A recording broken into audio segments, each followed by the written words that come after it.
Drabanians and Jejak Sahabat present Walk the Talk.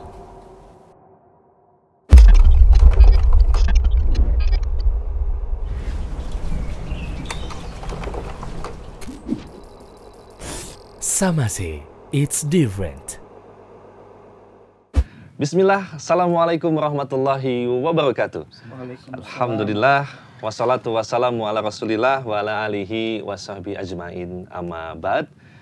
Brothers and sisters Drabanians dan sobat-sobat jejak sahabat. Sahabat. Spesial ya, Masya Allah. Senang sekali kita kembali bisa berjumpa. Bukan kembali ya, ini perdana ya. Perdana kita berjumpa di program kolaborasi antara Majelis Drabanians dan juga Jejak Sahabat Bandung. Kita bikin program kolaborasi untuk bisa menebar manfaat. Kita buat sebuah program dengan tajuk Walk the Talk. Kita akan mengamalkan apa yang telah kita pelajari insya Allah ta'ala.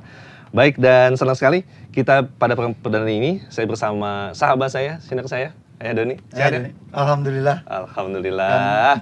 Bisa matching begini ya, Masya Allah. Ya, kita kehadiran dua guru kita, Masya Allah, Al-Ustadz Muhammad Syar'i Hafidhullah Ta'ala dan juga Al-Ustadz Abdullah Amir Maratan Hafidhullah Ta'ala. Assalamualaikum Ustadz, sehat ya? Masya Allah. Gimana? Antumah, sehat antumah? Antumah sehat, Ustadz. Ayah sehat? Seger ya? Seger. Deg-deg sering gitu ya, perdana begini. Baik, brother, sister, dan juga sobat-sobat sekalian, kita akan membahas sebuah tema nih. Nggak terasa, kita telah memasuki bulan Muharram ya. Bulan Muharram ya. Bulan Muharram, dan Ustadz mohon izin kita telah mengadakan sebuah interview nih, dan kita akan coba simak beberapa saat, kita akan lihat sejenak saja ya. Nama Ali Nugraha. Nama Bintang. Rendra. Lu tahu tahun baru nggak? Tahu. Tahu. Tahun baru ya tahu lah, tahun baru sih pasti tahu. Lu ngerayain tahun baru nggak? Sampai saat ini sih belum pernah sih ngerayain. Dulu sih gue kecil dirayain, Om. Enggak lah, di rumah aja, macet kemana-mana mah. Kalau lu tahun baru Islam nggak? Tahu. Kapan? 1 Muharram. 1 Muharram ya? Itu kalau nggak besok ya? Besok ya? 1 Muharram seingat gue sih besok, seingat gue. Sekarang tanggal 18 kan? Ya berarti besok lusa, antara itulah. 1 Muharram ya. Terus kalau tahun baru Islam itu perlu dirayain nggak? Kalau yang besar-besaran sih menurut gue sih ya nggak perlu ya sebenarnya sih. Lebih ke sebenarnya kan apa ya, pergantian tahun itu kan kita semakin dewasa ya kan, mungkin lebih ya mengingat aja lah apa kira-kira yang kemarin-kemarin tuh gimana, kedepannya kita harus lebih baiknya seperti apa. Pasti seperti itu aja sih biasanya kalau gue ya. Rayain, Om. Dulu kan di kampung ada acara keliling-keliling pawai obor tuh sambil sholawatan. Terus juga biasanya kalau di keluarga tuh ada puasa dulu kalau nggak salah deh. Apa setelah tahun baru gitu, gue lupa. Ya biasanya kalau deket rumah gua tuh pada maulid, pada baca sholawat, ngaji. Ada juga yang arak-arakan keliling. Baik Ustadz, nah setelah kita lihat nih tadi nih pemaparan atau hasil wawancara teman-teman di lapangan nih Ustadz, kita akan coba menanyakan tentang gimana sih ya? Jadi gini Ustadz, yang kita angkat kan di bulan Muharram ini pasti tahun baru Islam nih. Nah, betul. Sebelum ke tahun baru Islam, apa sih tahun baru? Itu boleh di sebelum Islam nih. Kalau tahun baru aja bisa Masehi bisa nggak? Boleh nggak? Iya, dalam Islam tahun baru itu sebetulnya perkara yang bisa dikatakan nggak ada ya sebetulnya. Karena orang ngadopsi ini sebetulnya dari kebiasaan, bahkan kata para ulama ini sebetulnya diambil dari agama, dianah sebetulnya, dari keyakinan orang kafir. Sejarah memang menunjukkan seperti itu. Jadi memang kalau bertanya tentang hari raya misalkan di dalam Islam ya. Tapi sebelum Islam kita kadang-kadang bertanya begini maksudnya. Islam ada hari rayanya nggak sih? Ada. Tapi kemudian orang merayakan hari raya orang-orang yang bukan Islam, itu yang jadi masalah buat kita. Itu yang jadi masalahnya. Jadi memang kalau ditanya apakah ada hari raya sih sebetulnya ada di dalam Islam. Tapi apakah kemudian seperti yang dirayakan kebanyakan orang? Hukumnya nggak boleh. Kenapa? Karena ini bentuk tasyabuh. Jadi para ulama mengatakan mereka berdalil gitu dengan hadis man tasyabbaha bi qaumin fahuwa minhum. Barang siapa yang bertasyabuh dengan sebuah kaum, itu bagian dari kaum tersebut. Jadi memang saudara-saudara kita nih banyak yang mungkin terjerumus lah ya. Kasihan sebetulnya. Mereka saudara-saudara kita. Iya, bertasyabuh dengan orang kafir. Iya, betul. Jadi kalau tahun baru itu sendiri yang sekarang kita sering lihat gitu di akhir tahun biasanya. Ramainya di akhir tahun tuh ya. Itu bukan bagian dari Islam sama sekali. Bahkan itu bagian dari keyakinan orang kafir. Iya. Baik nih ya, dan sebelum pembahasan selanjutnya, kita akan coba paparkan nih ya teman-teman sekalian. Ada data-data, data-data terkait kejadian-kejadian dalam bahasa kita kemaksiatan nih, Ustaz, yang biasa terjadi di tahun baru ya secara umum ya. Kita khususnya Masehi nih, Ustaz. Ada kondisi, Masya Allah, nauzubillah min dzalik, kondom laris manis 5 kali lipat sepanjang malam tahun baru. Ini data dari Serpong, Tangerang Selatan. Kemudian juga, Allah musta'an, kondom dan obat-obat kuat di Palu meningkat penjualannya. Kemudian juga bagaimana peningkatan, Allah musta'an, ya segala macam hal-hal yang mendukung terhadap perzinaan itu meningkat ya penjualannya. Kemudian juga bagaimana pesta miras ya. Ya. Pasti berujung tawuran. Habis tawuran, nauzubillah, banyak sekali. Walhasil adalah data-data yang ini, Ustaz, menunjukkan bahwa ya ini sebuah fakta bahwa ternyata ya kemaksiatan meningkat berkali lipat di saat tahun baru. Nah, gitu. Baik, dan nah, Ustaz, ini menariknya tentang bagaimana sejarah asal usul tahun baru tuh mungkin Ustaz bisa jelaskan, Ustaz, ke teman-teman, Ustaz. Awal mulanya bagaimana, Ustaz? Tahun baru, benar. Tahun baru ya. Tahun baru tadi Ustaz Abdullah jelasin juga ya. Bahwa memang sejarahnya dari orang kufar ya, orang Romawi. Romawi dia punya dewa apa? Janus, betul. Janus yang mukanya 2, depan ada, belakang ada. Ya sebagai lambang aja bahwa tahun baru tuh ke depan dan ada yang ke belakangnya dan selainnya. Dan kaidahnya tuh sebenarnya setiap perayaan itu pasti dibangun di atas ideologi. Pasti ada ideologinya. Ada sesuatu di situ. Mungkin ada yang bilang, Ustadz, Ana sih kalau ikut tahun baruan ya 1 Januari gitu ya, Ana nggak ngapa-ngapain. Kita cuma ya having fun aja. Iya, barbekyuan doang paling. Nggak sampai mabok-mabokan deh gitu kan. Kambing guling gitu. Nah, gitu doang. Nah, itu gimana gitu. Jawabannya tuh ada sebenarnya dalam hadis Rasulullah, dalam hadisnya Anas. Begitu Rasulullah SAW tuh datang ke Madinah dan Rasulullah SAW tuh ngelihat bahwa orang-orang di Madinah tuh punya 2 hari raya. Ya. Dan Rasulullah SAW tuh langsung nanya ya, "Ma hadzal yauman?" Ini hari apa nih yang kalian meraya ini hari apa? Orang-orang situ bilang kunna nal'abu fihi ma fil jahiliyah. Ya kita senang-senang aja di waktu jahiliyah di hari-hari ini. Faqala Rasulullah SAW, "Innallaha qad abdalakum bihi ma khairan minhuma." Allah punya ganti yang lebih baik daripada hari raya yang kalian lakukan. Idul Fitri dan Idul Adha. Nah, padahal nih kalau kita lihat lagi dalamnya, orang Madinah dasarnya mereka itu nggak punya hari raya apa-apa. Mereka impor tuh 2 hari raya tersebut dari Persia. 2 hari raya tersebut disebut hari raya apa? Mihrajan sama Nairuz. Ya kan? Ini ada ideologinya gitu loh. Nairuz dan Mihrajan dilakukan di Persia mungkin ada apa namanya? Ya, peribadatan mereka lah. Betul. Tapi di Madinah cuma main doang. Betul. Tapi boleh nggak sama Rasul? Tetap nggak boleh. Padahal main doang. Nggak sama Persia, nggak. Main aja Rasul. Nggak boleh kata Rasul. Ini juga sama. Ente kalau punya rasa untuk merayakan tahun baru yang ini nih, yang punyanya orang-orang yang justru kufar, nggak boleh juga. Hatta ente nggak sampai mabok-mabokan, nggak sampai trompet-trompetan, nggak sampai yang lain, tetap nggak boleh. Dan ini masalahnya di hati juga sebetulnya. Saya di hati. Dan ini membahayakan keimanan juga sebetulnya, tanpa disadari. Karena ketika seseorang sudah memberikan wala kecintaannya kepada orang kafir, maka ini akan menggiring keimanan yang dalam hatinya untuk sedikit demi sedikit terkikis keimanannya kepada Allah, kemudian mengikuti apa yang menjadi keyakinan orang kufar. Makanya memang kita harus ngingetin saudara-saudara kita gitu ya. Jadi kupur tanpa sadar gitu kan? Bisa tergiring gitu, bisa tergiring untuk melakukan itu. Iya, untuk melakukan kufuran. Ya, kita lihat buktinya gitu, sekarang orang-orang mulai bertambah gitu kekeliruannya dalam tahun baru kan. Bukan hanya saja maksiat, mungkin mengarah kepada kemusyrikan dan yang lain sebagainya gitu. Oh, Ustaz. Next kita akan melihat tayangan berikutnya, pertanyaan dari teman-teman di lapangan. Silakan. Selanjutnya, kan tadi udah disebutin nih bahwa tahun baru itu dari kupar nih, produk kupar nih. Nah, sekarang gimana nih kalau kita ngerayain tahun baru Islam? Nah, Masya Allah. kan pasti ada pertanyaan itu kan. Kaum kufar nggak boleh nih jelas. Perayaan kufar, masa kita ikutin. Nah, kalau tahun baru Islam gimana nih? Iya. Tahun baru Islam. Ini lagi hype justru nih sekarang. Iya, karena kita masuk Muharram. Kita lagi sana, Masya Allah. Masuk Muharram. Tahun baru Islam tuh ya, dimulai dari Muharram itu sebenarnya dimulai dari zamannya Umar bin Khattab radhiyallahu anhu. Dimulai dari zamannya siapa? Umar bin Khattab radhiyallahu anhu. Kalau di zamannya Umar udah dimulai tahun baru Islam dari Muharram, berarti di zaman Umar tuh ada siapa aja?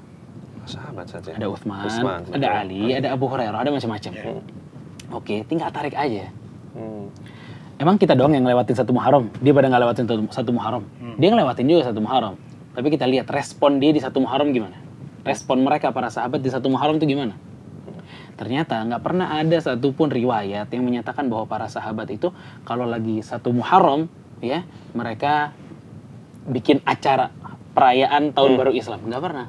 Padahal mereka melewatinya. Lau kana khairan la sabaquna ilaih. Kalau merayakan satu Muharram atau tahun baru Islam itu baik, pasti mereka udah duluan merayain, gitu kan. Dan ini sebenarnya masalahnya gitu loh. Kadang kita nih kaum muslimin latah ya. Produk kufar ada tahun baru Masehi ini, masa kita nggak ada? Jangan mau kalah ya. Iya, masa kita nggak ada. Padahal Allah Subhanahu Wa Taala dan Rasulullah SAW itu datang dengan salah satu campaign yang sangat luar biasa dalam Islam. Berbeda dengan selain Islam. Masya Allah. Itu mesti berbeda. Makanya kita lihat macam kiblat aja. Dulu kan di Aqsa. Semua ke Aqsa. Mu yang ahli kitab ke Aqsa, yang muslim ke Aqsa. Terus diganti sama Allah Subhanahu Wa Taala. Salah satu hikmahnya apa? Kata para ulama, biar beda dengan mereka. Masya Allah. Biar beda, yang penting beda gitu loh. Makanya kalau kita lihat dalam kitab misalnya Syekhul Islam Ibnu Taimiyah Iqtida' Shiratal Mustaqim, kita bisa melihat bagaimana Islam itu memberikan kepada kita bahwa ente ini mesti berbeda dengan mereka. Orang yang punya apa ya? Pemberian dari Allah berupa hidayah dan iman itu mesti beda dengan orang yang enggak diberikan hidayah dan iman oleh Allah Subhanahu wa taala. Ya kan? Makanya jenggot, ya kan? Rasulullah SAW itu kan salah satunya apa? Wa khaliful musyrikin. Ente beda sama orang musyrik dong gitu. Khaliful Yahud dan Nasara. Khaliful Yahud dan Nasara. Bedain diri sama Yahudi dan Nasrani dan seterusnya. Makanya nggak bisa sebuah keburukan tuh dibalas lagi sama kita dengan keburukan gitu. Biar sama, nggak bisa gitu. Walaupun niatnya baik ya. Iya. Walaupun niatnya baik lah itu. Baik, dan terkait program kolaborasi ya antara Bandung dan Jakarta. Nah, tadi kan terkait produk kaum kufar ya, kita nggak boleh menyerupai dan sebagainya. Nah, walaupun dengan kegiatan keagamaan gimana Ustaz? Misalnya mengadakan doa bersama, kemudian juga muhasabah, renungan akhir tahun. Itu ada amalan-amalan khusus nggak gitu kan? Iya, Masya Allah.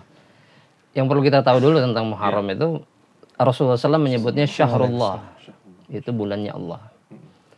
Bahkan para salaf kata sebagian ulama mengatakan ini Syahrullahil Asam. Ini adalah bulannya Allah yang asam. Asam itu artinya sunyi. Kenapa sampai disifati dengan kesunyian? Karena salafun as-salih itu ketika berada di bulan ini, mereka betul-betul mengagungkan bulan ini dengan ibadah. Ada ta'zim memang. Sebagaimana Allah Subhanahu wa taala mengagungkannya di dalam Al-Qur'an, bahwasanya minha arba'atun hurum kata Allah dalam surat At-Taubah. Di antara 12 bulan itu ada 4 bulan yang haram. Artinya ada ta'zim. Kemudian Ibnu Abbas sampai mengatakan dosa-dosa di dalamnya dilipat gandakan, pahala juga dilipat gandakan. Maka artinya seseorang ketika berada di bulan ini, kalimat yang pertama muncul di benaknya harusnya ibadah. Tapi masalahnya, ibadah itu kan ada aturannya kalau dalam Islam. Artinya istilahnya para ulama itu tauqifiyah istilahnya. Jadi memang ada tuntunan, kita hanya ngikutin aja gitu.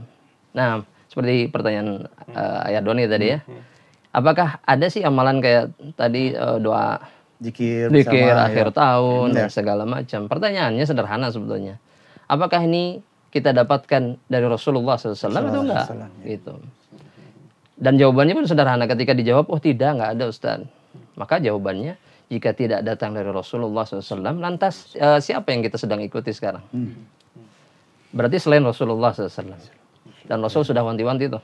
Rasul sudah bilang, man amila amalan laisa alaihi amruna fahuwa rad, kata Rasulullah SAW. Barang siapa yang melakukan sebuah amalan yang tidak ada aturan kami di dalamnya, tidak ada tuntunan kami, dia tertolak. Ya.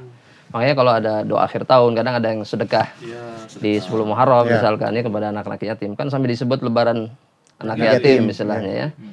Lebarannya anak yatim itu setiap hari sebetulnya. Kalau kita sadar bahwasanya Rasul bilang mengusap kepala mereka sallallahu alaihi wasallam itu melembutkan hati. Iya, subhanallah sebagaimana dalam riwayat Imam Ahmad. Jadi memang subhanallah kita perlu inilah bebenah lah gitu ya dalam masalah bulan Muharram ini. Tapi intinya ibadah yang banyak. Secara umum. Rasulullah SAW bilang afdhalus shaumi ba'da Ramadan. Saum yang paling terbaik setelah Ramadan itu saum syahr Muharram. Ya. Syahrillahil haram, yaitu syahr Muharram. Subhanallah. Nah, tadi kan Ustadz mungkin itu puasa nih. Puasa. Nah, puasa di bulan Muharram kan itu ada puasa Asyura gitu. Gimana nih Tad? Oh, Masya Allah. Puasa Asyura Iya, ya. Asyura. Asyura. Disebut Asyura karena di hari ke-10 ya. Iya. Masya Allah. Ini sebetulnya hari, kata Rasulullah SAW, hari di mana Allah Subhanahu wa Ta'ala memberikan kemenangan kepada Nabi Musa. Ya, makanya subhanallah, Rasulullah SAW ketika ke kota Madinah, kan banyak orang Yahudi itu di kota Madinah pada saat itu. Ketika hijrah beliau melihat bahwasanya orang Yahudi itu berpuasa di hari ini. Ketika ditanya oleh Rasulullah SAW, kenapa kalian berpuasa di hari ini? Kata mereka, ini hari di mana Allah memberikan kemenangan kepada Nabi Musa alaihissalam. Masya Allah, kata Rasulullah SAW, kami lebih berhak untuk senang dengan kemenangan Nabi Musa alaihissalam yang diberikan, subhanallah. Maka Rasul kemudian memerintahkan para sahabatnya untuk berpuasa. Sumu, kata Rasulullah SAW, berpuasalah. Nah, cuman ada ganjalan nih di hati para sahabat tuh ketika sama ibadahnya sama, puasanya bareng dengan orang Yahudi. Ini kok kita sama dengan orang Yahudi, kata para sahabat. Ya, kata Rasulullah SAW, selisihi mereka. Khaliful Yahud. Sumu at-tasi, kata Rasulullah SAW. Puasalah di hari yang ke-9. Dan Nabi subhanallah ya dengan takdir Allah Subhanahu wa Ta'ala, beliau tidak sempat untuk melakukan yang puasa yang hari ke-9 ini ya. Maka kata Rasulullah SAW, in kana yaum sanahal qabla wa amal qabil sanasumut tasi. Beliau kalau tahun depan kita masih hidup, maksudnya Rasulullah SAW masih hidup, kita akan puasa hari yang ke-9. Beliau tidak sempat untuk melakukannya, tapi para sahabat kemudian melaksanakannya. Jadi memang ahsannya gimana kalau puasa di bulan Muharram nih ya 9-10 lagi maksudnya biar beda juga dengan orang Yahudi gitu. Situnya ya. Iya. Masya Allah. Jadi kalau subhanallah bagaimana Rasulullah SAW menjaga kita tadi dari tasyabuh dengan orang kufar itu, kita ini memang beda kok. Kita ini beda sama mereka. Karena tempat kembali kita juga beda. Ya, benar. Iya, subhanallah. Ya, tempat kita juga beda. Insyaallah. Masya Allah. Ustaz, menarik saya ya. Menarik, mungkin agak lada, agak pedas ya, kritisi, tapi ini kan sebuah bentuk rahmat kasih sayang Ustaz ya. Untuk bisa saling mengingatkan kepada teman-teman sekalian, baik di teman-teman Rabbanias dan juga sahabat-sahabat jejak sahabat ya. Masya Allah, terima kasih banyak. Dan tentunya setelah itu juga kita, semoga Allah mudahkan kita untuk bisa kembali dalam program kolaborasi ini yang akan tayang ya di 2 platform medsos. Dan semoga Allah mudahkan. Dan juga tentunya setelah itu juga kita mengucapkan terima kasih nih untuk wardrobe kita ya.